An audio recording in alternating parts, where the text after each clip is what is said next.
No one knows. No one knows. I actually have us in the right little windows. Cool. Yeah. Wonderful. So it's a nice little fireside chat with Hawk here. This is Eric, and we're gonna be chatting about the Three Body Problem, the Netflix show that just came out. What was it, last week? 2 weeks ago now? Ooh, it's been like I want to say 2 weeks, but it doesn't even feel like that. I feel like I just went through that, like binged it like every other thing I binge on Netflix.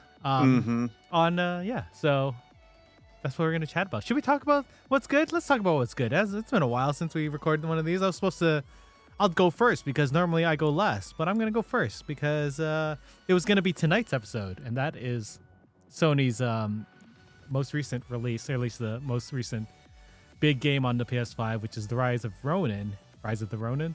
Yeah, Rise of the Ronin. it's a fantastic game. Or at least I enjoy this game a lot. I don't know how the Team Ninja fans are. I've played a couple Team Ninja games, but I'm not a fanboy for that genre. No, but they do have a unique kind of quirky style to them. Yeah, as for we sure. were talking about with Dave earlier, and that they did those games Neo and that, which was kind of their take on a Dark Souls-esque adventure RPG, and for the most part, in that it was actually a pretty good game. Not as refined, but it had its appeal. Yeah, you know what? Even Dave made me remember in the chat that I didn't even say that we're Geeks with Kids, the geeky podcast. Hey. From whatever point of view we are doing this week, we're a podcast. We do stuff. We've been doing this for a long time. But Rise of the Ronin. You know what? I should probably read who this game is. By Team Ninja. Rise of the Ronin. I don't know if it's just published by them or anyway. Oh, it's a Koei Tecmo Team Ninja game. Yeah, okay. So it's just Team Ninja.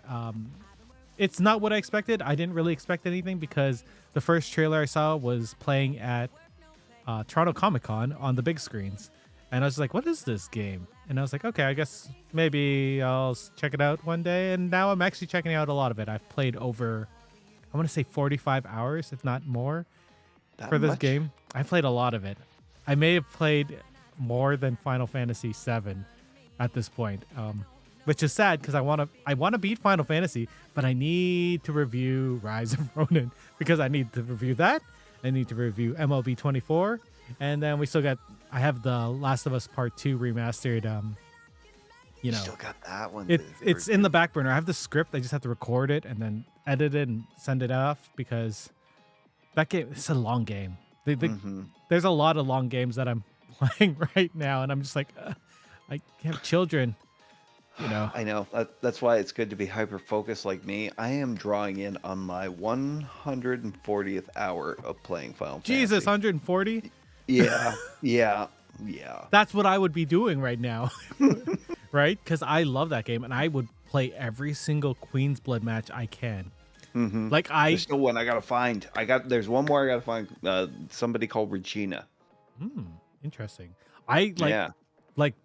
For where I am, I think I'm around 40 or maybe 60 hours in the game. I feel like that span is like a random thing. I mean, I 100% of the first two areas, and then I was in the third area, I think, like a jungle, mushroomy area. Gungana. Yeah. So I'm in there. Gungaga. Gungaga. Anyway, that's where I am in that game, and I was like fine tuning my cards, my decks. So there's 6, right? You can do. Each one was for a specific reason, and it was like, I don't even think this hard on Marvel Snap, which is a card game I play every day on my phone, but I definitely did that on Queen's Blood. I love that game. Dude, there's so many different ways you can play that game. You can open up territory and fill its bases. If you got one of those specials like Shiva, you can lay down cards on every open area that you actually actively control. Yep. Oh my god, it's so cool. If they just released that game like on my phone, I would just play that forever. Yeah, I think I would. I honestly think I would. So Square, do it. This is your best minigame. Your best minigame you've ever done. It would be so easy to port over to iOS. I would want all the cards too. That's the sad thing.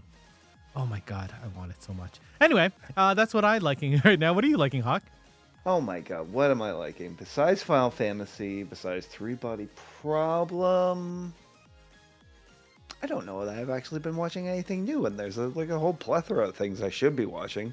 Um, I did go back to Abbott Elementary and that for a rewatch. Oh, I can't hear you. I'm muted. There's nothing wrong with that. That is a phenomenal show.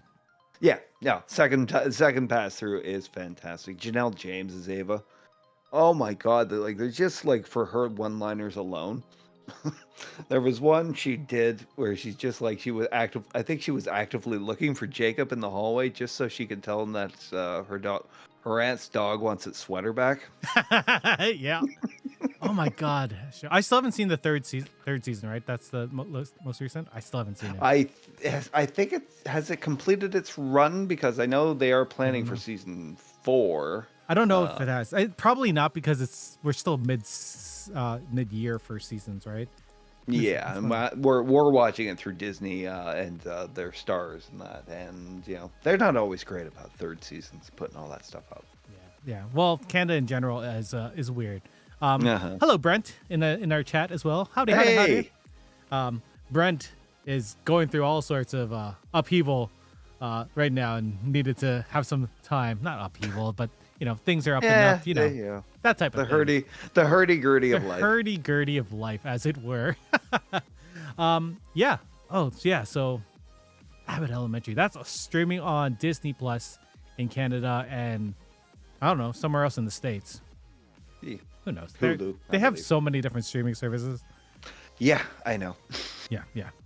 And now that's streaming services within streaming services, and it's a headache. They're confused in the States now that Hulu's over on Disney. But that's what we've been dealing with the whole time because Hulu did not come up here for some reason. I don't know why. Canadian distribution rights, etc., etc. It's a messy, crazy time. So let's just jump into it, right? Yeah. I feel like this is gonna be a interesting one because this show is not what I expected. So the Three Body Problem was released on Netflix on. You'd think I'd have this all set up already. Sometime like, why don't I have this in my thing? That's Dropout, not that. All right, so sometime towards the end of March. March 21. March 21. March 21. There you go. There we go. My wife's birthday. It came out. So it's already been 2 weeks, basically. Yeah. Okay. The tagline or like the description of the show is a fateful decision made in 1960s China reverberates in the present, where a group of scientists partner with a detective to confront an existential planetary threat. See, that reveals way too much because I did not know that that's what this show was about. This is basically the adaptation of. It's a very highly anticipated adaptation. Apparently, they've been trying to do a Western adaptation, like a good one, for like over 10 years now. Yeah, well, these novels started coming out when? 2009-ish? Okay. Yeah. Wow. So that has been a road. Yeah. So this is an adaptation of the Liu Cixin acclaimed trilogy. I believe it. I was pronouncing it Season. Season? Yeah, Season. I don't know. I don't know. We're not sure. Sorry for mispronouncing that. But Hale, probably China's best sci-fi writer. Yeah. Numerous nominations for his other works. This one seems to have just one of those novels that just seems to resonate. With people. Yeah. We were saying off mic, The Remembrance of Earth's Past. That's the name of this trilogy. It's already been adapted in China for a 30-episode season. That came out last year, I believe. And I haven't seen it. Hawk hasn't seen it, but I'm looking forward to seeing the changes because there's a lot different in the Netflix one. We'll talk about that a little bit later from what we've learned in the show and what we've read on the internet. This version, the Netflix's version, is by the creators of Game of Thrones, the HBO series. So it was created by David Benioff and D.B. Weiss. So there was a lot of internet chatter about this, from the Game of Thrones fans and then from the people who used to be Game of Thrones fans. What was your thought when you saw that it was created by these two fine folk? Oh, as trepidatious as the other person in that. We all felt burned by Weiss and Benioff and that with this with remarkably underwhelming and angering season 8 of Game of Thrones. Yep. Everybody was so angry about it. I was angry about it. I tried to put a good spin on it, because I was right up until the finale. I was like, well, let's just see. Let's just And see. yeah, Right? let's just see. I took that approach, but they were adapting a series with unfinished material. The guy the guy writing it had plenty of time, but he chose to do other things, mostly talk shows. Um and then the Netflix came waving money at them and that for a development deal, which everybody read into. Ooh, like that's quite a bit. Are they going to finish off Game of Thrones properly? Disney waved money at them to come and do a Star Wars film, and so their schedules kind of got a little kerfuffled as well. Yeah. So they're like, oh, you know what? Maybe our last season doesn't have to be a full full series order. Maybe we'll just do a couple longer, maybe not even super long episodes. Just we'll do a couple episodes and we'll finish it off instead of 2 seasons, which is what they should have done. Or even not even just season 8, season 7 was disappointing too. Yeah, like there were elements in that. You could tell they were.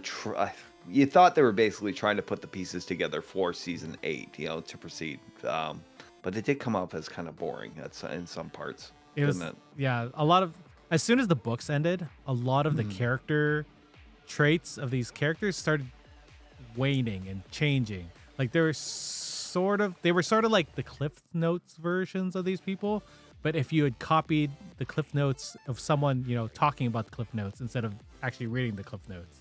You know what I mean? It's not quite the right copy. And they definitely all got a lot darker as characters in the final season. Yeah. But some turns were just too much, or maybe it was too sudden. I feel like a lot of the issues was they compressed all this time, so turns seem to happen really fast instead of like the slow burn. You're like, oh, I can see you turning dark.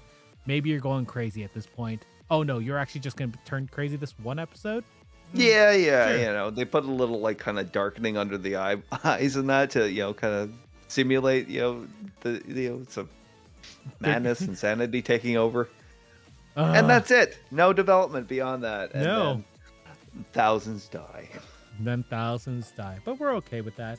I'm sad we talked about Game of Thrones. In answering your question, it did make me hesitant to watch it. To be honest, same. So, sorry as I eat this gummy. I had no idea what the show was about. I'd only seen posters, but the first thing I read on the posters was from the producers of Game of Thrones. So I was like, I don't know about this. So I didn't watch any trailers. I should have actually asked you what your what you knew about the show, but we'll do that after. Okay. So I saw it was by these guys, so I was like, maybe I shouldn't watch this show. And I just, I put it off, and I was like, I don't fucking care. There's so much stuff on Netflix and everything else, right? I don't need to watch it. And then you guys started talking about it, and I was like, fuck. I guess I'm gonna have to watch the show. So I put on the first episode, which we'll get into in the next section. And I was like, oh fuck, I'm gonna have to watch the show now. And then but you, like a week ago, you didn't expect to be doing a podcast about it, right? Not at all. No. Nor did I think I would finish the series, the season. Anyway, so this show is a mystery at its core, and it's really that's what sort of got me at the beginning, because I was like, what the fuck is this about? And you don't find out for a while, which I really appreciate. So when you got into this show, did you know what this show was about? Not really, because basically I didn't watch any trailers for it. I didn't do any reading on it. Good man. Yes. And I, like you, I was putting it on the back burner myself, and that. But my brother ended up watching it before me, which is the show is not. Well, I mean, I wouldn't say it's not his cup of tea, but it's not the usual thing he kind of. But he ended up binging it, and he kept recommending it to me. And he's very hesitant. I was like, is it good? Like, did you like it? And he's like, I really want to know what you think about it. Oh no. You know? Yeah, he kept it really like, he's like, I feel like you and your friends would enjoy discussing this. So that was okay. Yeah, hey. Yeah, He's yep. smart one over there because we Uh-huh. definitely talked about it a lot. Mm-hmm. Oh, yeah. So that was my introduction. And after the first episode, I have to find out. I have to admit, the posters for this do not do this show justice because everything was just a character poster and then the chrome headset. So part of it was like, this looks like Ready Player One. And I was like, I've seen Ready Player One. I don't really care. I liked the book, but I hated the movie. I didn't hate the movie. I thought it was okay. But I was like, I don't need to see another thing, right? It was okay. Yeah. And I remember reading Armada, the book, the next book by that guy who made Ready Player One. And I was like, this is just The Last Starfighter. I am not intrigued by any more of these books. So I didn't care about any that. Like, I like nostalgia. I don't like nostalgia baiting as much. But then you guys started talking about it in the chat, and I was like, okay. And then I watched the first episode, and I was like, there's a mystery here. And it really is a mystery to every character for a long time. For a long time. And even when you start piecing things together, there's still a mystery about how things are going and I don't even think by the end of that season everything is fully resolved to go to the next section. There's still a lot that you're missing, which I like. I like mysteries. Yeah, exactly. No, an engrossing plot like that, yeah. It's why we kept coming back to Lost every single week. I love Lost so know. much, and I think I got into like a Lost mindset for this. Like I got really into it. I bought the audiobook as soon as the show ended. I was like, I'm not gonna read. I was telling you, I was like, I'm not gonna read the book until the show's done. And I was like, I bought the audiobook. Fuck. Okay, just read the first book then. Yeah, just the first. Leave the other ones and see where it goes. But but we'll talk about this in changes later because there are some things from later books in this season. They make it hard, right? They do make it difficult. For us. Anyway. Let's talk about let's set up this show. Okay. The show starts off in 1966 Beijing, and you see this incredibly like terrifying scene because there's a revolution happening. It's the what's it called? The Mao's Cultural Revolution. Yeah, so basically like purging like anything that doesn't fall within like the doctrine set out by Mao. Yeah. Which was a lot. It included physics and science. And that's where we meet a physicist, Ye Zhetai, who is a teacher of physics, and they just berate him on stage, and they end up killing him. And his daughter's watching in the audience. It sort of reminded me of the end of the first season of Game of Thrones, to be honest, when Ned Stark dies. Yeah, that's right. Right? Because you're sitting there, you're like, what is going on with this dude? And you're like, fuck, they're going to kill this guy in front of his daughter, which happened to Arya too. And you're like, fuck, this is all going on. What did you think when you started the show, this highly futuristic looking show from the posters in the past? What? It's an amazing analogy that both those you were saying about like the gathering at the steps of Baelor versus this. It was fantastic, and it was like it was not the way I was expecting it to go. I always love seeing depictions of stuff like that from history. I thought they did a great job with it. It was the fury and the rage, and it kind of sets up the show kind of perfectly in that. It's like these wonderful learned people in that exploring helping physics and that, which was still relatively young science at that point, but trying to let the truth out to the masses and that, and the masses just don't want to hear it, and that and how young everybody was in that, who was on the side of the revolution, and the purging of all this stuff. It was just shouting everyone down. The absolute, like, I don't want to say trust, but they were diehards. Like, they were just like, they were all in for this revolution that was happening. And like anything, like the first person that was on stage before the teacher, like they berated them, but they didn't kill them. And that one female soldier, the one that looked like she was a teenager, I know. made it even harder to watch because you're like, this one would do anything for this ideology, and people like that scare me. Oh, very Right? much so. Yeah. And you kind of see the same figure recurring throughout history in the show. Yeah. A little later on, we'll get into that. But yeah, absolutely terrifying. But like I said, it was like a youth-led revolution. Crazy. Against science, which heartbreaking. Then they end up whisking away or talking to the daughter, and we move to the future, or actually our present, London 2024, where we meet Clarence a police detective,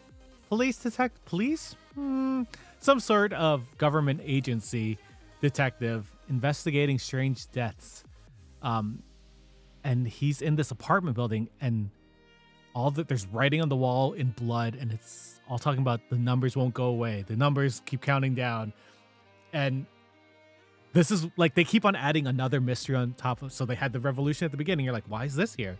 Then they add this London seemingly serial killer-esque thing. It could have been a serial killer. It could have just been them killing themselves. Was this the one where the person drowned themselves? Was that, or that a later one? That's a later one, actually. That's a later one? Okay, so this one was just blood on the walls. Well, thoughts? Yeah, perfect layering of a mystery in that. Like, science being shouted down by the masses in China and that, versus now when it's these, this guy's investigating a series of killings and that. All of people of science, all of people examining physics. And there's a concept of the folie à deux, the madness shared by two or more.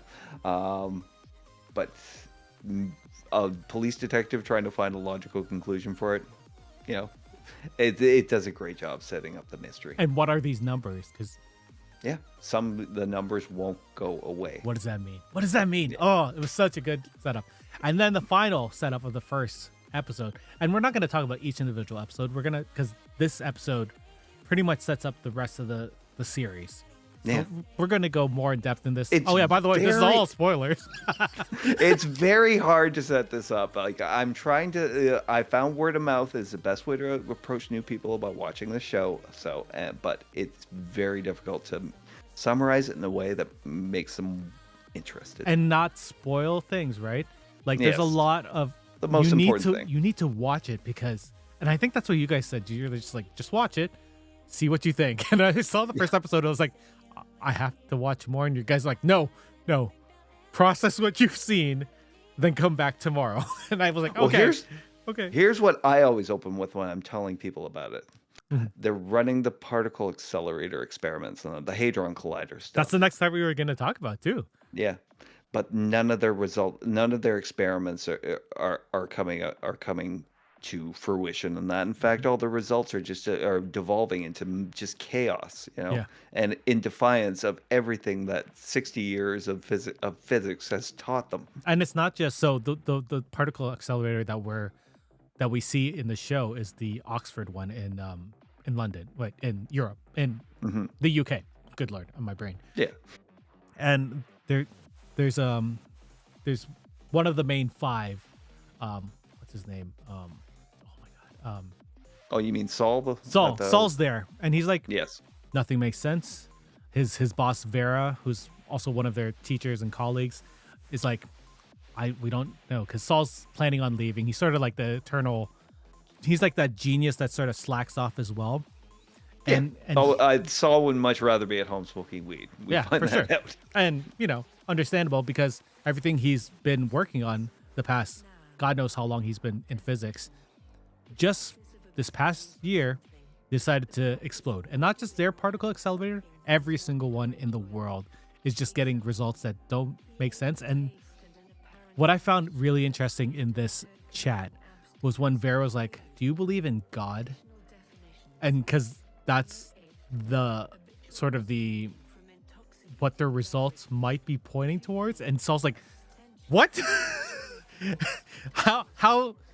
And I was like, as soon as they started bringing this up in the show, I was like, is this a religious show? Are we going to start talking about possible existence of God in science, because that would be very different from any other show that I've ever seen. Because I don't think I've ever seen that.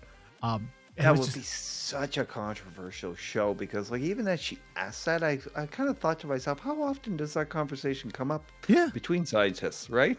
I'm intrigued. Like I am intrigued by that. Like I feel like there's probably a sci-fi show that has done this, but I don't. It's definitely not this one. Yeah. What do you think of the setup of the results in physics and how everything's getting fuzzy? That's what really got me. It's like none of their experiments were working, and just that line that everything we know about physics is wrong.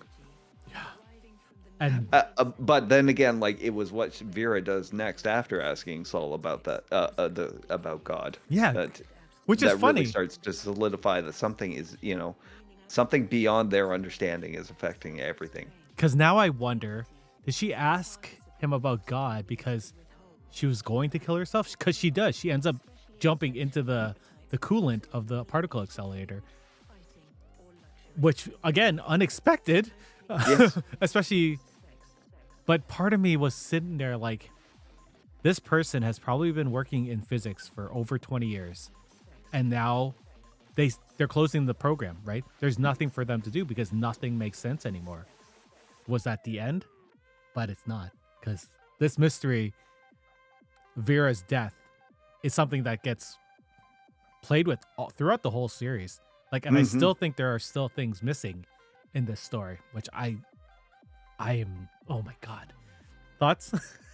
Yeah, I know. I'll have to do a rewatch. Because yeah, like I said, this is a hard one. There's so much to talk about, but you're like, I don't know how to explain things because everything is so like, everything's still moving in the show. So Yeah. yeah. But this was the direction I thought it was in. Like, there's something going after the science in general. Oh, you're much smarter than me. Yeah, but basically, like, from the demonstration from in '66 that we saw, to like the deaths of the scientists being investigated, and that to this, the particle accelerator not being able to produce a stable result on any of their experiments, and then like the lead project manager of the particle accelerator, upon learning it's being shut down, is asking about God. And there is something to do with numbers, and numbers and God and religion are very much tied in, together the same way they are with physics. So it's easy to see where they could have been leaning into a religious angle with this. I did not catch that the murders were someone physics based. I never thought of that. I never realized that when they were talking about that. That's really interesting. Oh, I think it's a wide span. We learn it's a very wide span as far as the sciences and that go, that's explored through here. It's touched by everything that is happening to these people. I feel like by the end of this episode, we get into one of the main concepts of this show, and that is there are parallel timelines that we're watching. We didn't realize that one of the characters in the show, Wenji? Yeah, I know. Ye? I've heard it a million times. I know. It's Wenji. Yi Wenji. Yeah. Is actually the young girl who saw her father die in the 1966 Beijing Cultural Revolution. And she is the mother of Vera Yi, who had killed herself in the particle accelerator. What do you think of this idea that we're not just seeing this revolution in the past for a connected reason, but not, I didn't think it would be that connected. Like one of the main characters, that was her past. I mean, it's a great way of introducing it into the show, and that to tie these two stories together, and that especially after you meet older Yi Wenji, and that played by Rosalind Chow of TNG fame. Yes, she is. Oh my God, I didn't realize that. Oh my God, She was Keiko O'Brien. Yes. Oh, I knew I recognized her. Oh my God. As soon as you said her name, you're like, yep. Different. Yeah. What a role. Okay, well, first off, what a role she played throughout the entire series and that. But Yeah. in this episode, and that she's so cagey and reserved, and is strangely detached from her daughter having just died so tragically. Oh my God. Yeah. Yeah. Yeah. Oh my Yeah. god. Yeah, I did not realize that was her. Oh my god, how did I miss that? I'm a bad Star Trek fan. Yeah. Dad. um, yeah, man. Yeah, the parallel timelines. I think that was really good, and it's something that's carried throughout the series because we find out why those actions are important for later. Should we talk about I think we should. There's a couple of things we have to introduce about episode 1. Well, let's talk about the 5 students, the 5 former students, because they are the most important thing in this. I think I series. was basically Augie Salazar is the next one we should Yeah. talk about. She is the head of a nanofiber technology that can produce fibers so thin as to be invisible to the human eye, and yet strong enough to cut through the densest of diamond. And not just that, it also can be used to for energy purposes and for Filtration of water anything. system. Like it was so revolutionary. Yeah, it was, and not just that, but its applications, in war, like nanofiber woven armor. Yeah. Right? Yeah, for sure. So we met Saul already. He was the genius slacker guy at the particle accelerator. Augie Salazar also. These are all students under Vera. Then we meet Jin, who's a theoretical physicist. Will Downing, who was part of the group but ended up leaving to become a teacher. And then Jack Rooney, who was part of that group as well, but ended up leaving to become a snack food entrepreneur. And we meet all of these people pretty much on the way to Vera's funeral. Wake, yeah. Yeah, wake. Yeah, that makes more. It's wake before funeral. What did you think about each of the? These are all very, I want to say, typical stereotypes in this type of thing. Like you have the slacker, the genius slacker. You meet them from everything, and there's ones who are like super business focused, but not only that, exploring a vision. Yeah, that you've got that in Salazar.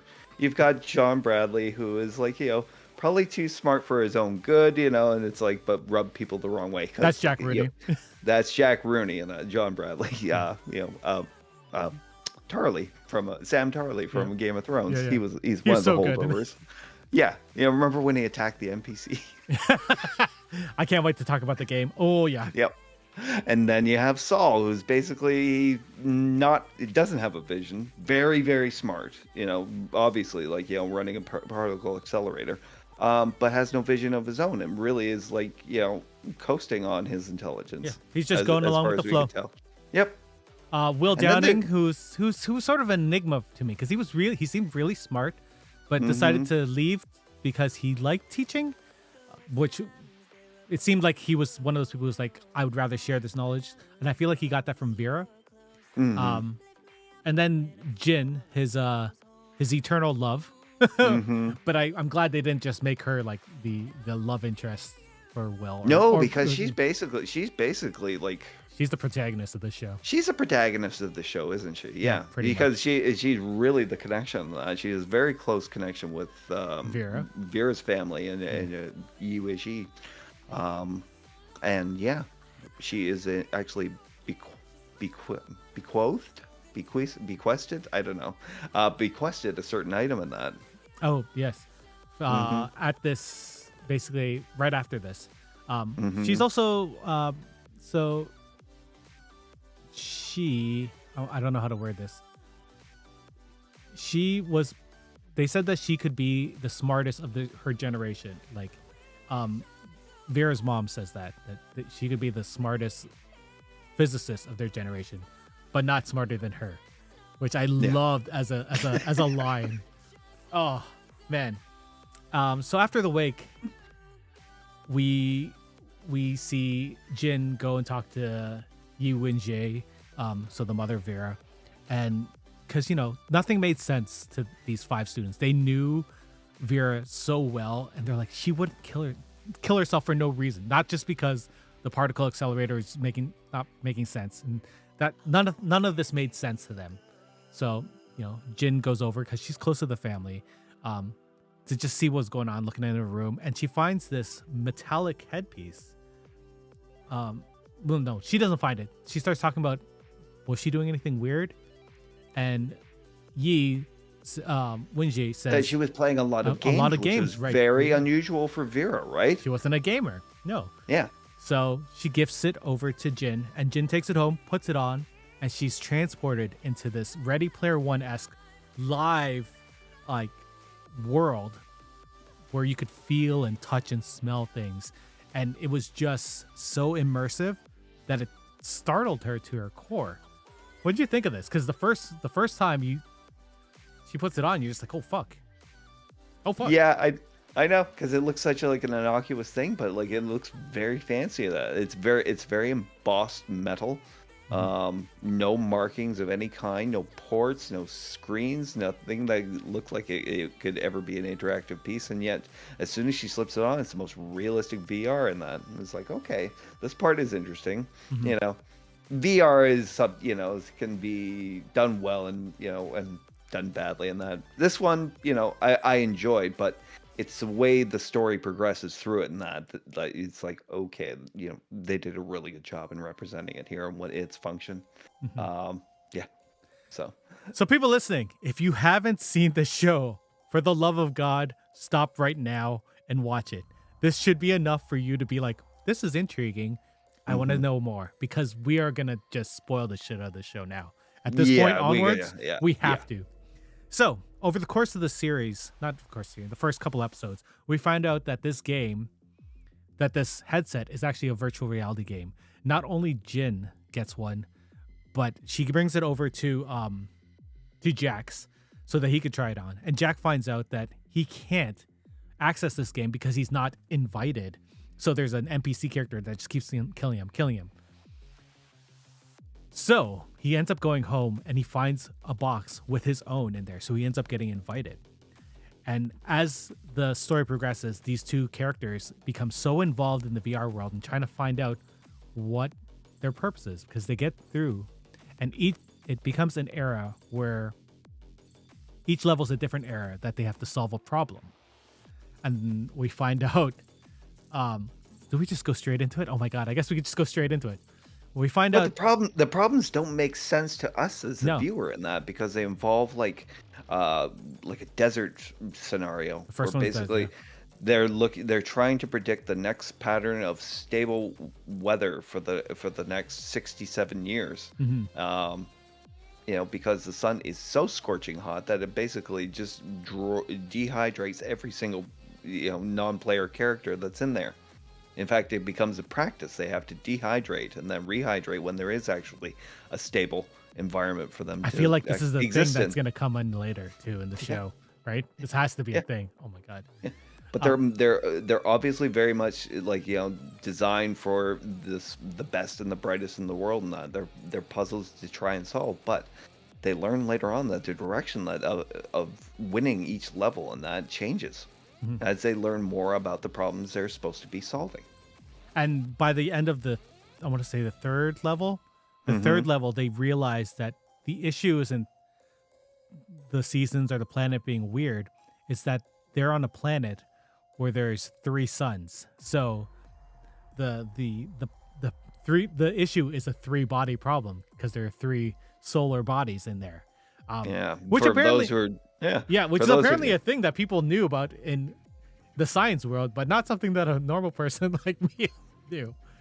Like, this is basically what these games are trying to inform the user is that there is a stable civilization that exists within this 3-body system, 3 suns in close proximity to each other, close enough for this planet that's orbiting one sun to be caught in the gravitational pull of another sun, and another, and then another. Oh my God! And the problems of basically trying to stabilize any sort of like climate schedules, any seasonal schedule, any sort of night-day schedule. And that is impossible. What I thought was really interesting about this game is that not only was there an NPC character, about 50, 60 years old, talking about, you need to go here. Like, these are very typical famous people. Tour guide NPC, right? But then there's also a small child NPC character that, really connects to Jin, right? So she's trying to save this little girl because she told Jin, I remember every death, which is terrifying.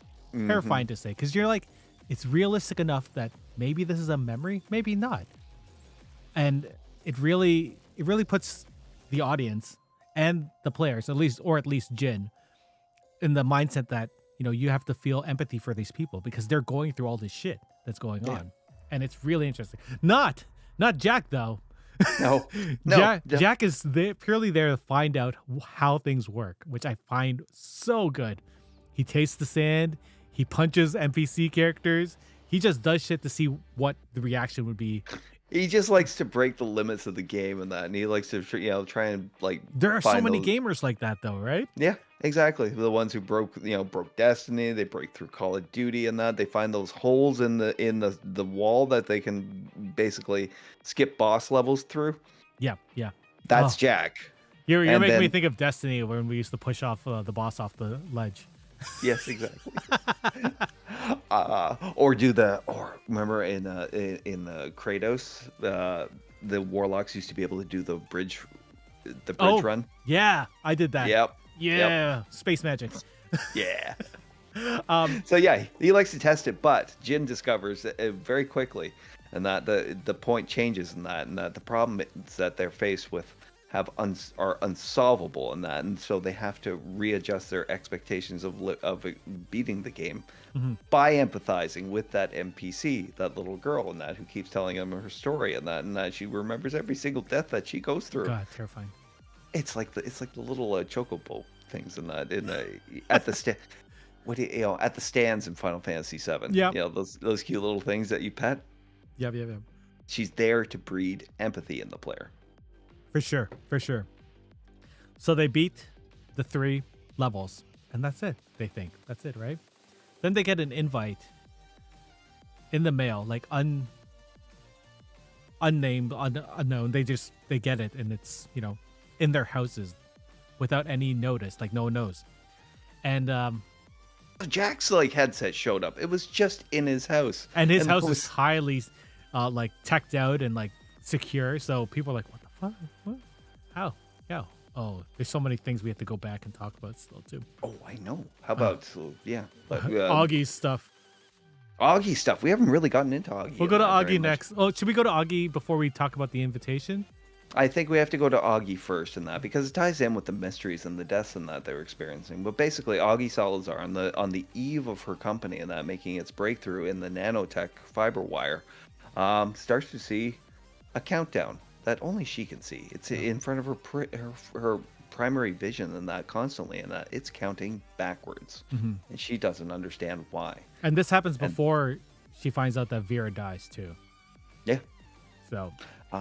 Yep. And we think it might be connected in the same way. Maybe Vera saw the same thing. Maybe a countdown on that. We just don't know exactly what happens at 0. Problem, but she's worried about it, obviously, until a young woman arrives in that, who ends up lighting her cigarette on a stoop the one night and tells her that her problem might be that she needs to abandon, her research and her goals, and shut it all down. And she's like, "What? Why are you talking about this?" And she's very much aware of the countdown she's experiencing, and she warns her that she does not want to let it reach 0. So not Vera. Augie's like, you can tell that she doesn't believe her. Oh, and also gives her a message. And then right? so this mystery woman gives her a message. She says, "Has the universe ever blinked at you?"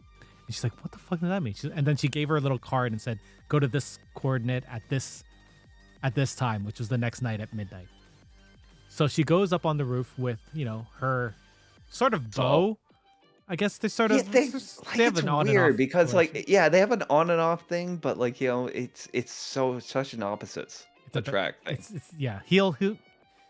He doesn't. I feel like he really likes her, but I don't think he commits to anything. That's what his thing is. He doesn't commit to anything, right? Yeah.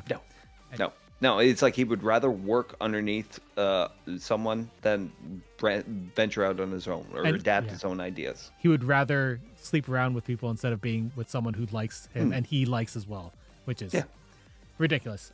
So he takes Saul. She takes Saul up to the roof, and they have this little decoder thing, and they're like, "What the fuck is going on?" And then the sky starts blinking, and it's not just for them. The whole world sees the sky blinking, and what The Saul lights. Yep. and what Saul figures out is that his little decoder ring is like a Morse code decoder. So he starts decoding the message, and it says, I don't remember what it says.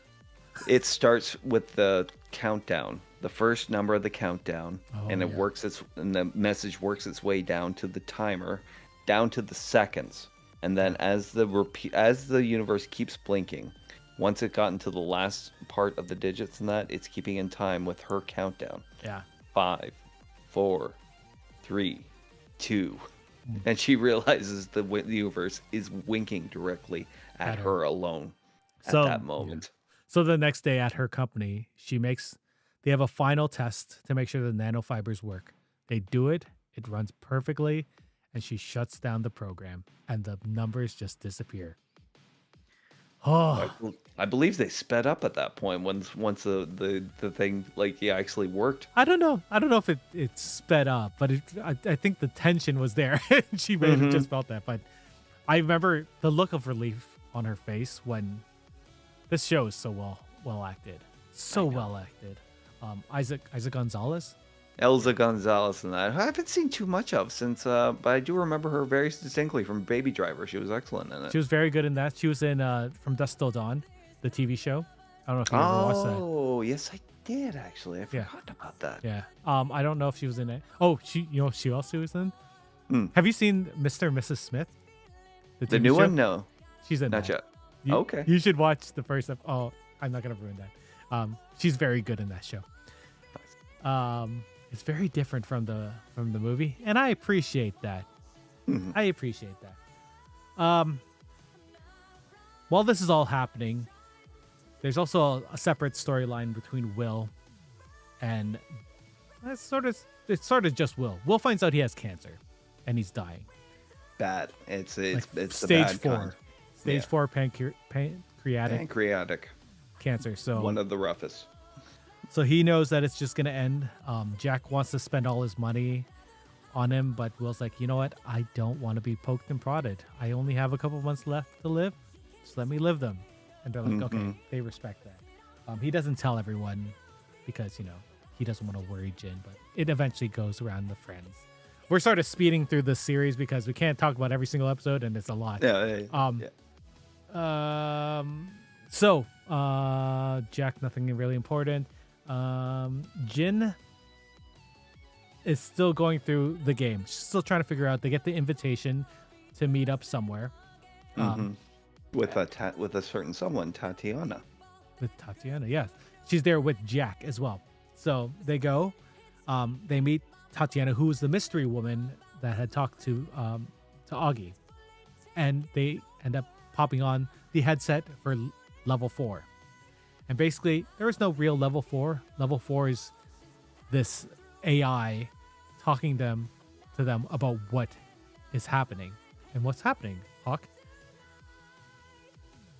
These headsets were given to them and developed through technology belonging to a race of people known as the Shanti, who lived in the three-body problem.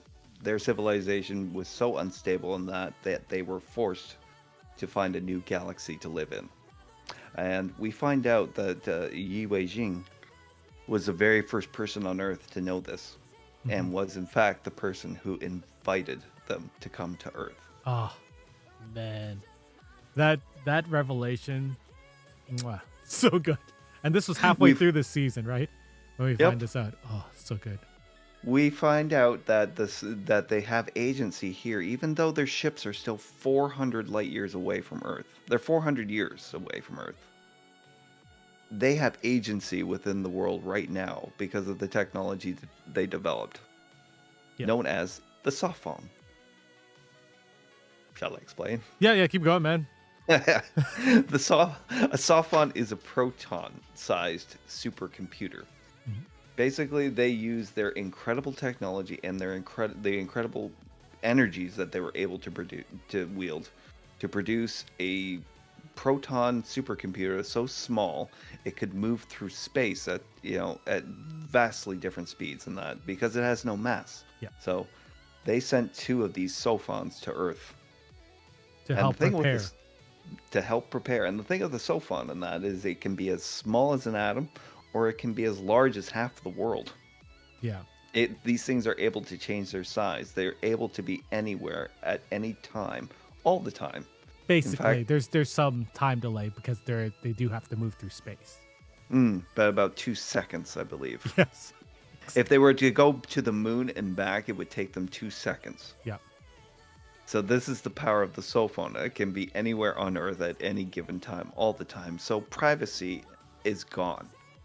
There is nothing the Shanti don't know about Earth or about anyone plotting anything on Earth. So this organization that that Tatiana belongs to was started by Yi Wenjie, as well as a person who she met. Oh no.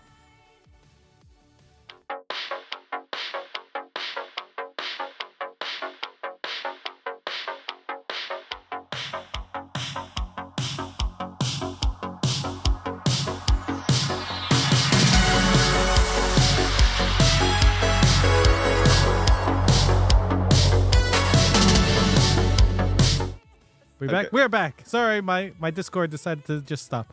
Sorry. So during the 1960s, Yi Wenjie ended up working for this the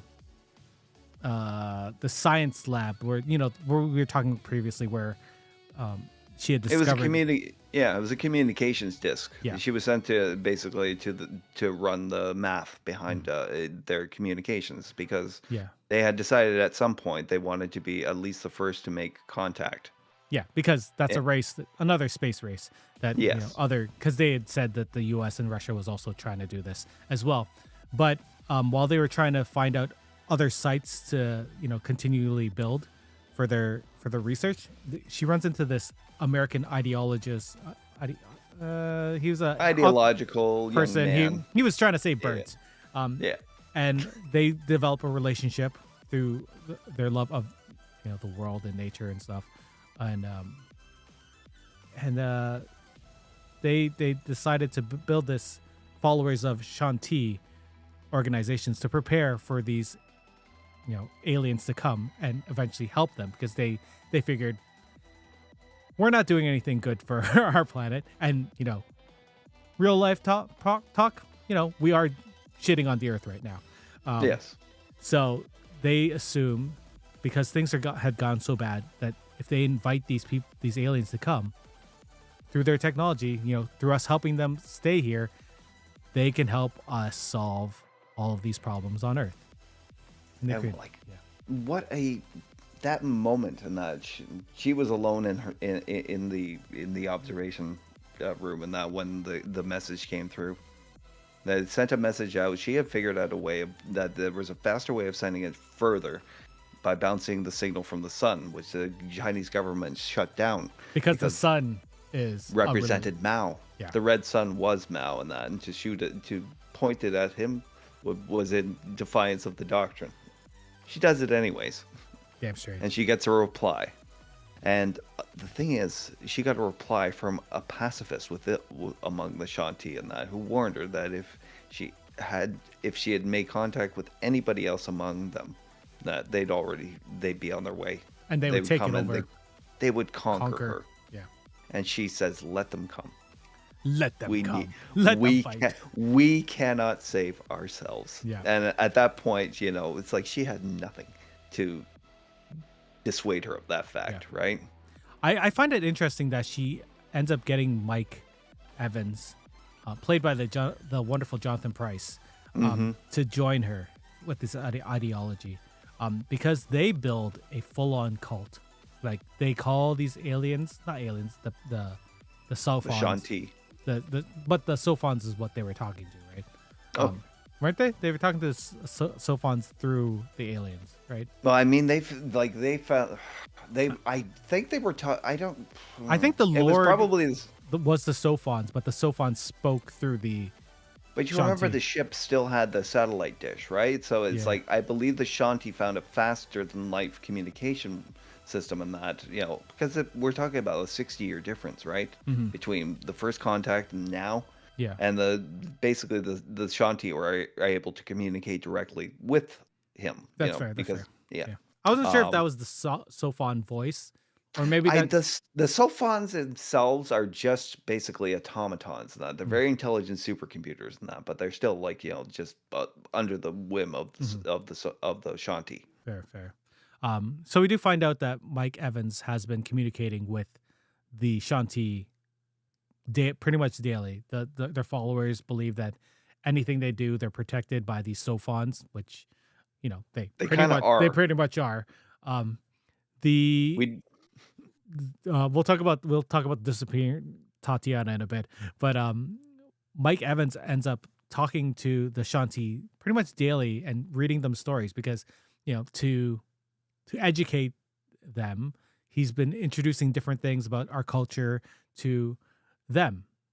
And one of these things is fairy tale stories. So he starts hmm reading one to the Shanti one night, Red and Riding Hood. Red Riding Hood, and they don't understand the concept of lying, which is very prevalent in that story because the wolf lies to Red Riding Hood to get something. And the Shanti are like, we don't talk like that. They're sort of a hive mind. Is that what you've been sort of? They do. I do believe they communicate telepathically, Mhm. which basically eliminates They can't lie, right? they Because can't lie. everyone would know. They know everyone. Yes. So basically, it's how far back do you think it was? Because it's shock that when they do learn about lying, they're learning about lying for the very First first time, time. yeah. Yes, and it shocks and appalls them and frightens the hell out of them. See, I wonder what he's been teaching them because if he's been talking to them daily from that point, and then this point, they're just like, here, we're going to talk about some stories.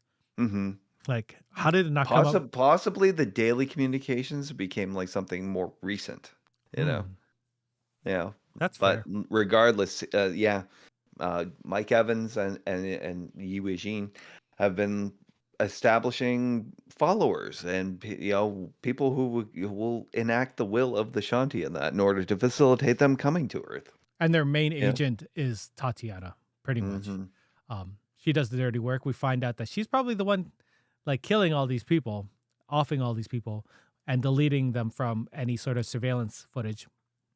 Sophons included.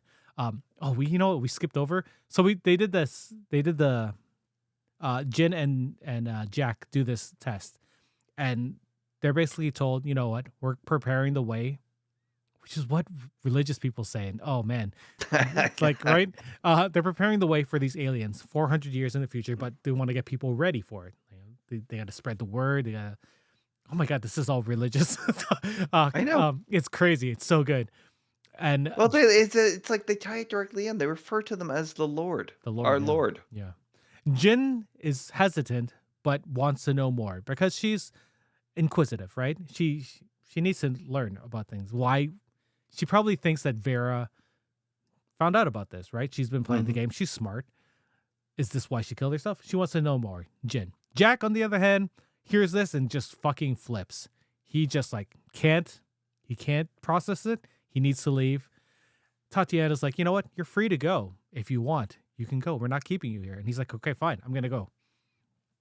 Unfortunately for Jack, he gets home, puts down his shit, and Tatiana's there. Just there to kill him. And we see through the surveillance photos or video that she just disappears. That's the Sophon's work. We don't find out until a little bit later, but hmm it is. Yeah, We've we sort of find out how very much powerful the Sophons are, and that people are investigating these disappearance, obviously, and that we mentioned Benedict Wong's character, Dashi, Dashi. and he discovers basically these students, and that it's in talking to Salazar, and that she was confident enough to tell him about the countdown. Hmm. And that and it's like, and he said, "I don't think you're crazy because this shows her the video footage of her sitting on a stoop and that like having smoking a cigarette, except she's alone." But it looks You like know, she's talking to someone. she definitely looks like she was talking to them. And we learned later on it was Tatiana that she was talking to. Yeah.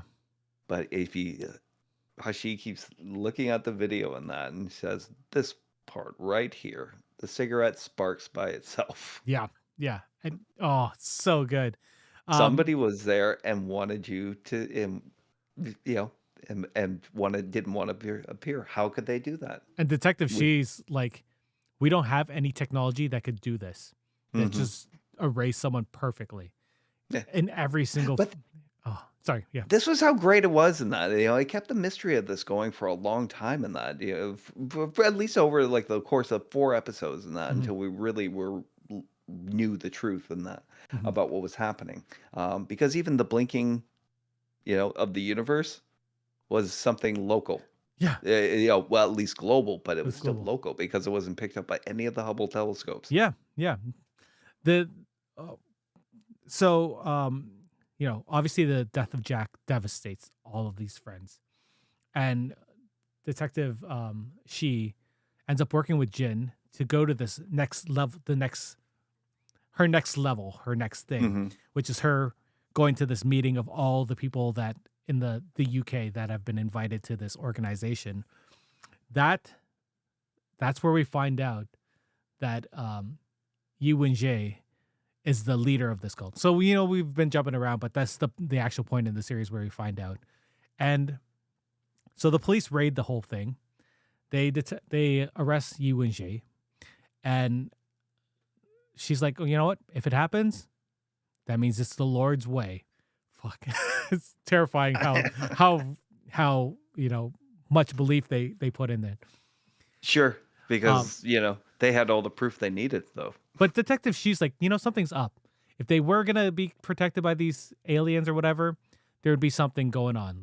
Because he even interrogates her. She's like, you know what? I don't think they're protecting you anymore. And the way Hmm. he finds out is by getting Augie to turn on her experiment for nanofibers again to see if the numbers would go up. Because she had done it earlier to just test to Hmm. see if it would happen again, and it did turn on. So she turns on the experiment, and then numbers aren't there. They find out that, well, fuck. The That a- was a the Shanties aren't protecting these people anymore, and they don't know why. But it's because yeah. Mike has instilled this fear in them, and they cut off contact with him. We didn't even mention that, but they cut off contact with the followers of Shanti. Yeah, they had to reevaluate everything, and it left all their followers like vulnerable to an agency that knew a lot more about them than they thought that they did, Mm-hmm. and was not afraid to implement warfare. Mm-hmm. Warfare. And then at this point, they end up the Shanti do they're upset, and they send out a message to the whole world that they're coming, and that humanity are bugs, and they're you know what you do with bugs, Yes, you you stomp squish on them. you squish them. But they also reveal how they're going to do it, which is it's like it's villains monologuing, but in this cold, dispassionate way. It's so bloody awesome. Um, they base they outline like the evolution of humanity on Mhm. Earth, and that how it took us from 90,000 years to go from hunter gatherer to farming, from 10,000 years to go from farming to the industrial era, from 200 years from the industrial era to the atomic age, and then 25 years to the computer age. And the Shanti let us know that we are developing faster than their civilizations did. And we would outsurpass their technology by the time they reached Earth. Actually arrived on Earth, which is why they sent the Sophons in the first place. And they were Because the it was, ones that were fucking up with all the particle accelerators to screw up all of our science. yeah, we will cut off your science and education to you, and leave you as in this state until we arrive, unable to progress, unable to defend yourselves.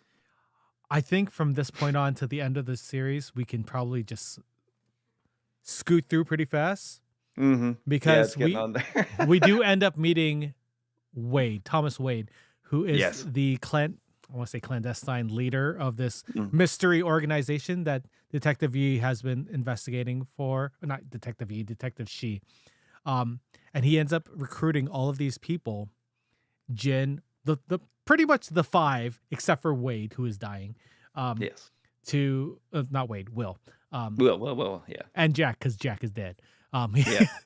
He pretty much gets all of these people to join him to, help, stop these aliens from coming. So first they disable the followers of Shanti using Augie's technology. Hawk.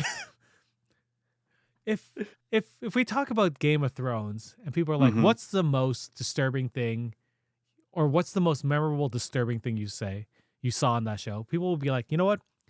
Sean Bean dying in the first season was very memorable and disturbing. Hmm. And then people will say the Red Wedding, Hmm. which is very disturbing because it's very Yeah, so Weiss and Benioff really did have to up their game for this one, didn't yeah. they? Yeah. So they're like, what's a memorable sequence? What's our memorable sequence from Game of Thrones? And let's times that by 1,000. And they do that in the Panama Canal sequence. Hawk, Oh boy. what happens at the Panama Canal? So yeah, Mike Evans on his big refurbished oil tanker, which is housing the followers of Shanti, not which includes like women, children, very small children, Families. Lots of families, families. They entire have families. schools there. Schools inside.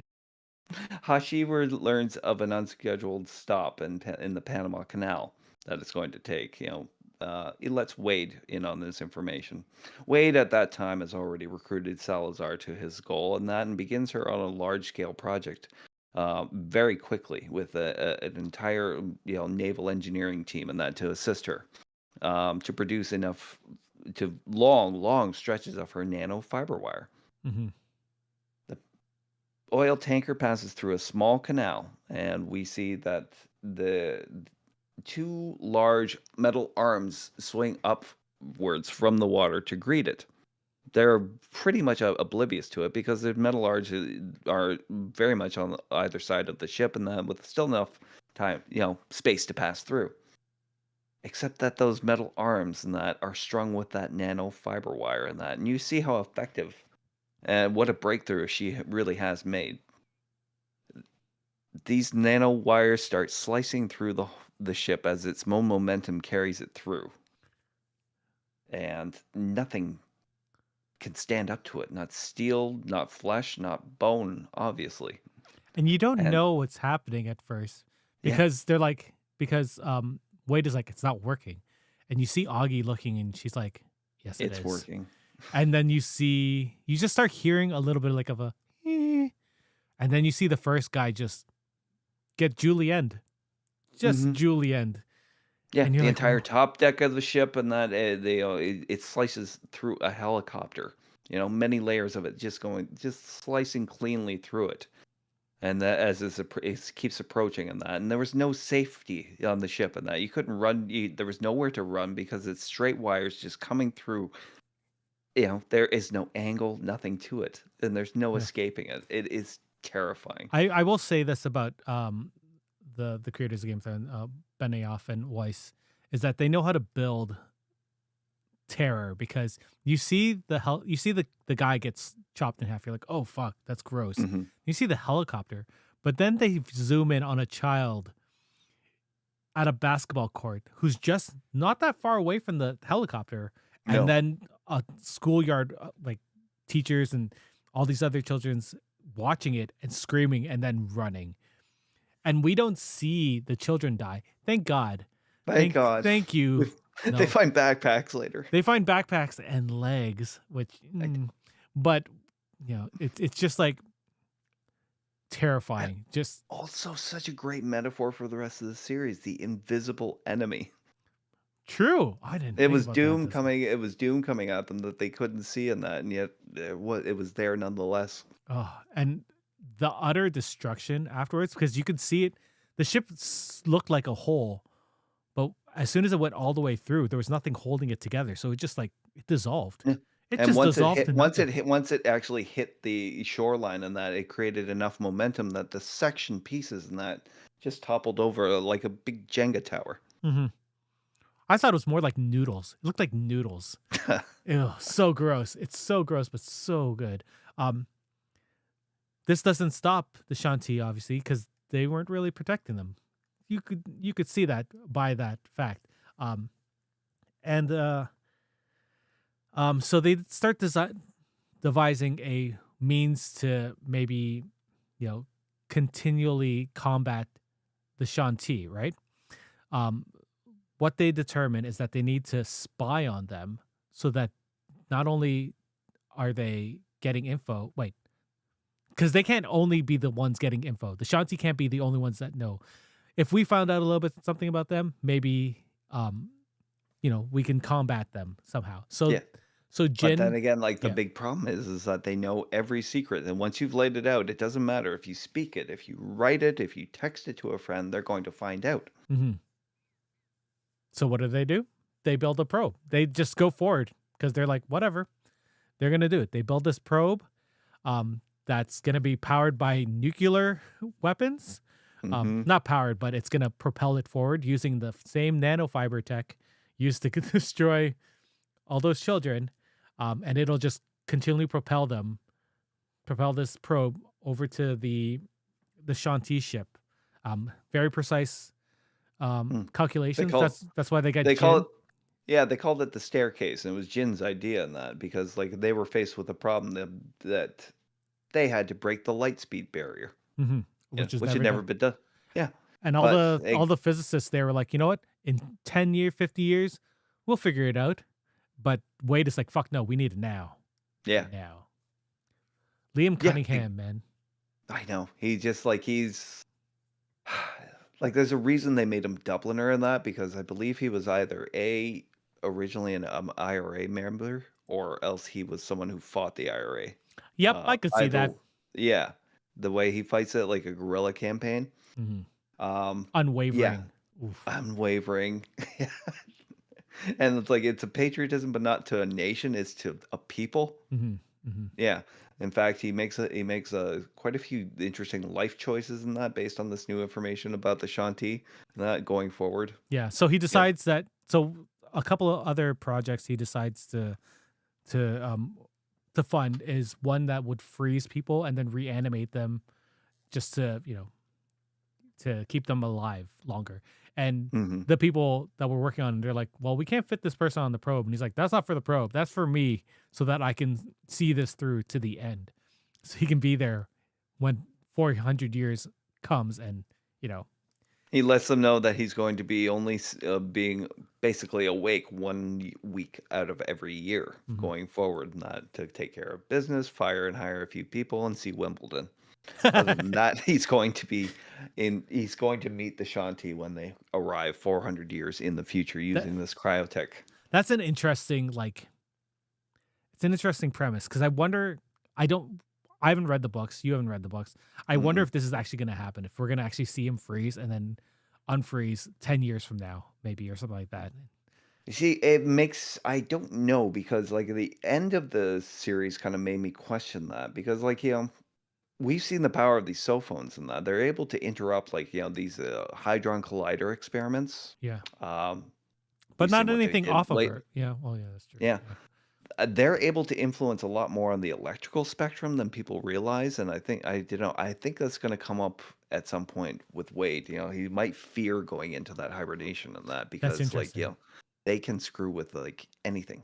You know. And at the end of the season, the Sophons end up talking to him, or at least the Mhm. Shanti do, and they're like, "We're gonna be there all the time, and we're gonna make you see anything we want." So they Yeah. could just end up fucking with him the whole time. Oh yeah, so good. The uh the probe ends up needing something to relay messages back, or at least to record the messages.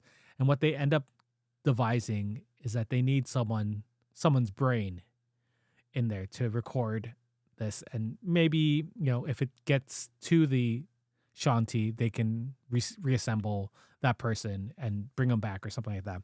Mhm. And what It's a they whole yeah yeah, it's the whole point of the mission in that, it's like the little girl in the game. yeah That was a way to engender empathy, for the Shanti and their plight in that. What Wade's kind of taken the same route in that we're going to send a person up there, at least their brain. They should have the technology to be able to reconstruct the body of the brain, but it has to be the right brain. And they end up choosing Will because he's dying already and he's smart and he would do anything for Jin. Yeah. So Also, it's he uh, gave him a test. He tried to make him sign that loyalty oath and yeah, that to the people of humanity, and that ended up just being a test in that. yeah, because he's like, I don't care about humanity. I care about Jin. I was like, Yeah. oh, you are, But what man, was it Wade said in that when he refused to sign the loyalty oath? He's like, if he had signed it, he'd be out of the project. something like that. I I can't can't remember remember. why. I can't either. Because he didn't want they want him to sign the oath so that he didn't side with the aliens, right? Yes. That's basically the premise of that Yeah. whole. Yeah. Uh, But basically, mhm, if he had signed it, Wade would have terminated that project. yeah. With or his involvement in it. So the last episode comes, and they launch this probe and starts going wonderfully. The first couple nukes go off and it goes faster and faster and faster. And then we find out that one of the cables snaps for the nuclear sail. And Sends it it, off course. it just sends it off course and Will just ends up going out of the way, like not towards the Shanti. And it's such a heartbreaking moment for everyone. He's drifting to parts unknown. I think, as far as they could tell from his plan, and that he wouldn't hit any sort of planetary objects or drift Or into the bodies sun or anything. for So 4,000 he's years. 4,000 years. Yeah, brutal.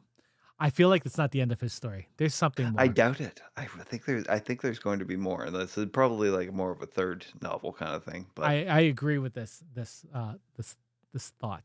Um, Other than that, we end up finding out that Saul gets summoned by someone. We don't know who. And he's taken on a plane, which I would not take a plane ever with these foes Sophons anywhere, right? That seems very iffy. Anyway, mhm. so he ends up getting shipped over to the UN. And what the UN is addressing is that because these Sophons are watching us at all time, we're going to pick 3 people to do what it takes to come up with a plan, but not speak to anyone about it. Just come up with the plan in their heads to combat these incoming aliens. And we're going to call them the wall facers. Wall facers, The right? wall facers. Yeah, based on something involving Buddhist and Buddhist Yeah, traditions. yeah. So they end up picking a general who's very good at military planning. They end up picking A Kurdish fighter. She basically fought ISIS and that, but she's a master of what's called asymmetrical warfare. I don't know what that means, but we'll I find out think later. it's basically how you take on like insurgent groups and terrorist groups. Looking at it from different ways. That makes Yeah. sense. And then to everyone's surprise, the third wall facer, third and final, is Saul, who does not want the job. Obviously, we've talked about how he doesn't want to do anything and just goes against it. He talks to his UN representative. He's like, I don't want this. And everyone's like, okay. But That's fine. that's fine. I'm not going to do this. That's fine. Yeah. And then Yeah. he ends up meeting his UN contact and he's like, I'm here to do anything you want. He's like, Yep. but I turned it down. He's like, yep, that's cool. Yep. I'm here to do That's whatever you want. So I'm here to manage your day today. that's why I sent that message to you. It was so funny when it happened. And I was just like, oh man, oh man. But, Saul goes outside. He doesn't want to do it. He quit. He goes outside, gets shot immediately by a sniper. He's in the hospital. Luckily, he had He's so lucky. The Kevlar tracksuit that Hashi had given him to Yeah. wear made him wear. made him wear. Terrible design. Saved his life, though. He's in hospital. He wants to talk to the sniper because they had arrested him. And he wants to find out why. Just why. And it's another follower of Shanti. The followers had, they weren't all got most destroyed. of them. They got some But of the them, but not all of them. but it was a revelation in that, like, because society just changed when all the view screens and that projected all over the world. You are bugs. Mhm. That they had a rash of suicide pacts, suicide religions, um, Riots, obviously, riots, general vandalism, and that, and but it it made was the a mess. followers way more hardcore, like Yes. way more. Yeah. And we didn't know that they are still in contact with some of them. We find that out that they're still in contact with Tatiana. Hmm. So that's a mystery leading forward that I'm And looking quite for. the little survivor Tatiana was, right? She Hmm. tried to kill Jin back at the meeting and that, where uh, Yi Wei Jin was arrested.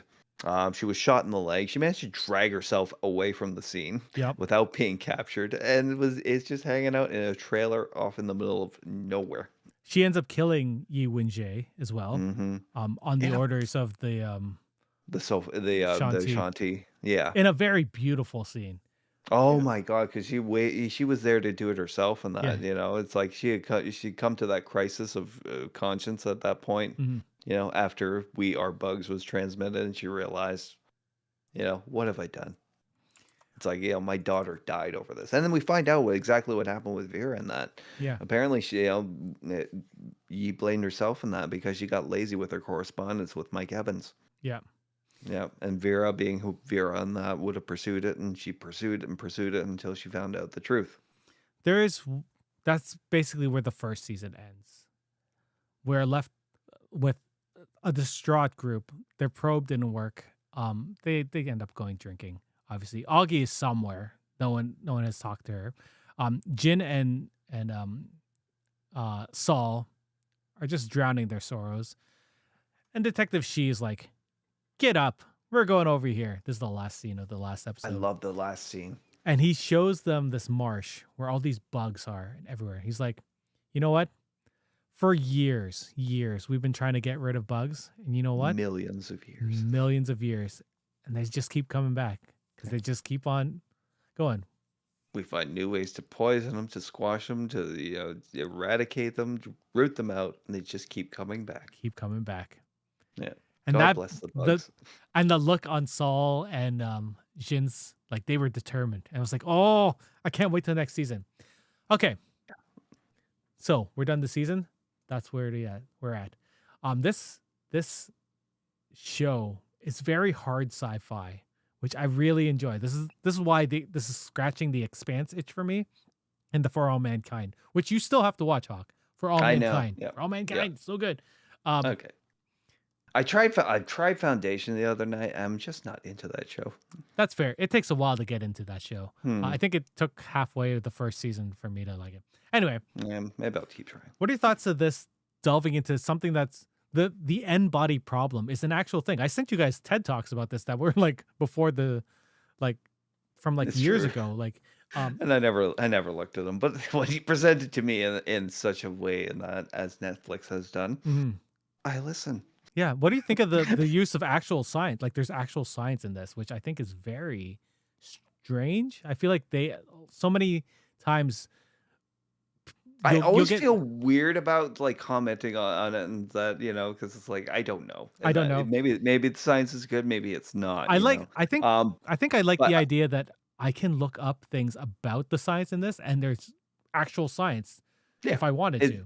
it's that close to us, and that we can actually look at that. It's not like with Star Trek and that, where it's like, basically warp drive. It's like, yeah, we don't have that yet. Yeah. No, this stuff you can go and look it up, and that if you really, and I think I'm hoping that people will do that, because it is a really great way of looking up a few terms, like, that you're not even familiar with, and that, like hadron colliders and that, look them up and see what they actually do, Hmm. you know, They because I don't know.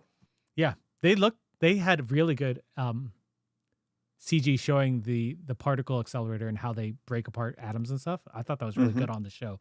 And I think if the show wasn't so fucked up, I would want to show my kids this, because it's just Yeah. they're once they turn 16, I feel like this is a show that I can be Yes. like, you should watch this. It's really interesting story-wise and stuff. Yeah. Um the I'm trying to think where we can go.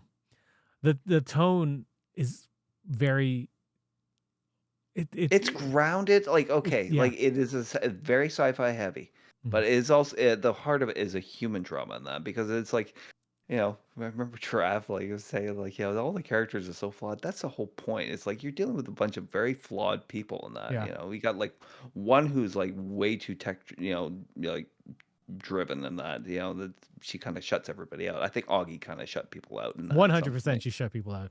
Yeah, in pursuit of like, this goal and that, it's like, and she had like the best of intentions for it and that. It's like, at the end when she actually uses it to do something she really wanted to do, which is provide like a nanowire fiber in that could actually Filter out. filter every contaminant out of the most damaged water sources, Yeah. you know?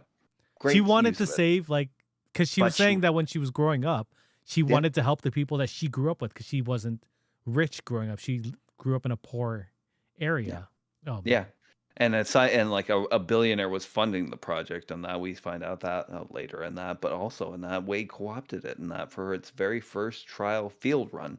And that she has a very real Oppenheimer moment. Let's just oh say that. yes, for sure. Yeah. Yeah. And then I love how she just like released all the information and the research onto the internet. Yeah, yeah, that was a great moment. Okay, we got Saul. We know his problems in that. Like, He's he's for really yeah, he's brilliant guy, is a slacker, doesn't want responsibility.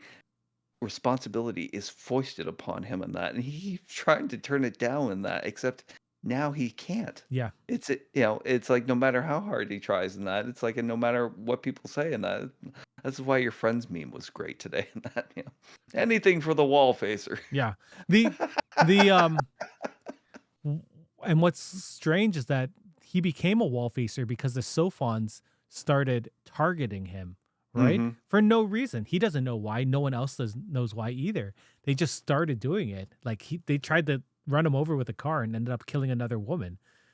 You must like realize like it's like those Sophons are probably you remember like within in the Winter Soldier and the the Hydra project and that it's like to identify targets before they were becoming they Targets, could yeah. become a target. Yeah. This is what the Sophons are doing in that. It's like AI computers that are studying and running like war games and game theory on pretty much everybody on Earth and that. Hmm. Saul has something to contribute that he doesn't even realize yet. Hmm. Hmm. And Oh. this is why he becomes a target, and why he's given the responsibility of the wall facer. Hmm. And it's just this wonderful message in that. It's like it doesn't matter what you think your plans are in that. It's like when everything changes in that. You have to be willing to readjust your worldview. Exactly. It's true. The so this famously is a really, really popular Chinese novel series, right? Obviously, it was adapted in China last year. But when they brought it to Netflix, they ended up changing a lot of the characters. They added characters, and they made it more of a worldwide story. Like Hmm. it doesn't all take place in China. It takes place in London. It takes place in China as well. Obviously, because you can't take that out. That would just be weird. What do you think of this expanding of the original source material? I mean, if you're adapting it for a Netflix audience in the Western world and that, I think it's like it's kind of one of those necessary changes and that, I know people will probably, not like it and that, it's like take like a Chinese author's work and that and start changing the characters and westernizing them, you For know, sure. would probably upset some people. But I'll argue this point is that, Asian cinema culture, Western has always enjoyed a kind of an interplay in that. It goes back a long way, especially in Hollywood and Hmm. that. Like Akira Kurosawa's movies got adapted into Hollywood cowboy movies and that, Yeah. and eh, kind of vice versa. It some of the it turned around in that, and they would adapt different stories in that, like Throne of Blood by Akira Kurosawa and Yep. that, Yeah. based on Macbeth. Exactly. Yeah, so I like the interchange in that if it whatever kinda gets the story in front of the enough eyeballs and Yeah. that, it's like, I'm good with it. I like what they changed, I enjoy the series on its own. I'm excited to read the books, and I'm actually very, very excited to see the Chinese adaptation on that. Cool. So You actually answered but the question for me. yeah. um, yeah, they're. I agree with you. I like that anything to bring it over here and build the interest to go back to the original work, right? Like Mhm. this has done that for me. I said I wasn't gonna buy the book, or and I did. but you know, Yeah, you did. I looking forward to it. There are some changes. The main character of the original novel ended up getting split into three characters: Jack, Jin, and Augie. I think that's fine. I like the diversity of these characters. We have a friend that said there's no agency in some of them, and that might have been because they had split up characters. So I understand that Oh yeah, that and yeah it's that right. it's a narrative technique in that, it's like as I said before in that when Netflix and David Fincher were adapting like the autobiographical story of John Douglas, who was the founder of um the this the program in the FBI that studies serial killers and that Mhm, his John Douglas, the character in this autobiography, was split up into two different characters for the Netflix series Mindhunters. mhm, Holden Ford as like the curious, um, scientifically minded and that researcher versus the character of Bill Tench in that, who was the soldier, the FBI guy in that. It's like the company man. You know, but it works. mhm. Um, Something. Yeah. for sure. Um, Obviously, me and Hawk have not read the book. We've mentioned this multiple times, but there are a number of other changes as well, which I've done. The one thing I'm not looking forward to reading in the book is that apparently there is a POV of the aliens. So I wonder if that's going to change how I think of the series. In the way the POV from the aliens' point of view, Yeah, really. I don't know because Okay. I haven't read it. I just was looking at a list of things that had changed. We talked about it. Like I feel like that's something if they're going to, they should explore in season 2 in that. I would, but then again, it's like at this point we've only met like simulacra of the Shanti at this Mm, point. They, what we've seen is what they've chosen for us to see in that. It's a version of us in that, but as they explained to Jin, we look nothing like you. mhm. Uh, So they're definitely trying to they did keep it the for our mystery on benefit that. too, right? Looking Yeah. like us. Oh, Yes. the the anticipation for the upcoming seasons is very palpable for me. Like, because I didn't know if this first season was just the first book or if it was parts of the book. Mhm. We find out that it's mostly the first book, but there's also some stuff from later seasons that are put in. What are you hoping for this 3-book series? Are you hoping for 2 more seasons and then just it, or do you want them to split up these seasons into multiple seasons? It depends because I really don't know where the story will be going in that. Mhm. If could it take a few leaps into the future? Are they going to recast on that level? Yeah, I don't know. It's yeah, It's hard to say. it's really hard to say at this point. We the promise is that we will not see the Shanti for 400 years, which means like the series would have to advance before to that point. And Maybe. it could, but then again, like, I don't know. I could kind of see like a way of them trying to figure out a way to stop it from this point in time Yeah. and keep it going from there. Yeah. I like that. I Yeah. like it. I hope I don't care how many seasons it is. All I want is for them to lovingly craft it like they did the first season and make it Yeah. as intriguing and as I want to say enjoyable to watch. Um I don't want them to season 8 Game of Thrones this. That's all. Yeah, no, no, no, That's no. all I want. It should be shorter in that. It's like there's very few series that can carry that like 7, 8 year run and that, right now and that. And it's like seems to be is a bit more focus on keeping things kind of shorter in that. I want to Um, see how long the second and third book are. Like if it's the yeah. same length as the first book, then I just want 3 seasons, to hmm be honest. I think that would be fine because I Three think seasons. yeah. It might just be 3 seasons in that. Maybe they learned their lesson. Maybe not to get like that overextended. Mhm. You know. But then again, like the television changed it just as much as like For sure. as us when as us like finding out about the Shanti and that. Like when Benioff and Weiss began Game of Thrones, it was HBO. It was still like network cable, that kind of stuff, and that Mhm. streaming was just kind of on the horizon. For sure. Yeah. For sure. All right. So we're at the end.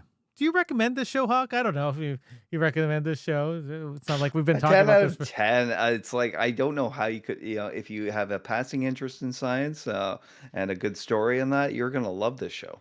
I think that anyone who likes sci-fi, anyone who likes mystery sci-fi, like Lost people would dig Hmm. this show for sure. Might be a little violent for some Lost people, but I think people will like. That is the spoiler warning though. That is the caveat. It is sort of violent. So Yeah, if you don't like that, maybe veer away. that's very well done though. But So it's well yeah, done. Terrifying. kudos. Well done though. Very, very edge on the seat. I've recommended. I'm trying to think of other things I would recommend if you like this show, but all I can think of is The Expanse. Yeah, that's about it. Like, that grounded kind of sci-fi in that, Yeah. it's was still fanciful in its own ways and that, but leans way more into, what Actual. is what's available to us at this time. Yeah. Yeah. Yeah. See, where Star Trek goes, Star Trek inspires technology, but it's not showing technology we have. No. That type of thing. Anyway, thanks, Hawk, for talking about this show. This show is very good. It's very fun to talk about. We had lots of conversations about the show, and I don't even know what show we're going to talk about next or what movie. We have those video game reviews coming up. I want to talk about that one airplane World War II show on Apple. I don't remember what it's called. Oh, Masters of the Air. Masters of the Air. I want to talk about that because I have a history plane buff guy that it's going to come on the show. I think very good. I think we have a. Do we have to talk about Godzilla? They have that new Godzilla show. I know. I want to talk about. I want to talk about minus one. -1 when it comes out in May. Yeah. Digitally, I think it's coming out in May, so we will talk Okay. about it then. Other than that, I don't think there's any other TV shows or series. We'll figure out something. We have Star Wars coming up soon. The Tales of the Sith. So Yep. ooh, that's a May episode for sure. Anyway, thank you guys out there for listening. Thank you, Hawk, for coming and chatting about Three Body Problem. This amazing show. Yes, absolutely. If you have Netflix, go check it out now. It's wonderful. I do want a second season, so definitely check it out. Check it out. They haven't said there's a second season yet. Anyway, for Nerds. us, yeah. For us, we are going. Where's your juice box? Where's your trapper keeper? For Huck, for me, and for Dave that showed up at the last little second there. We'll see you soon. Thank you guys for coming. Bye. Bye. Well, that's it for us this week on Geeks with Kids. If you want to get a hold of us, you can send us an email at podcast@geekswithkids.ca. And don't forget to like us on Facebook at facebook.com/geekswithkids. Follow us on Twitter at geekswithkidscn. Check out our pics on Instagram at geekswithkids. And you can find all of this good stuff on our website at www.geekswithkids.ca. So if you like what you hear, why don't you hit that subscribe button and leave us a comment. This podcast can be found on iTunes, Spotify, Google Play, Stitcher, YouTube, and your favorite podcasting app. Thanks again for listening, and we'll see you next time.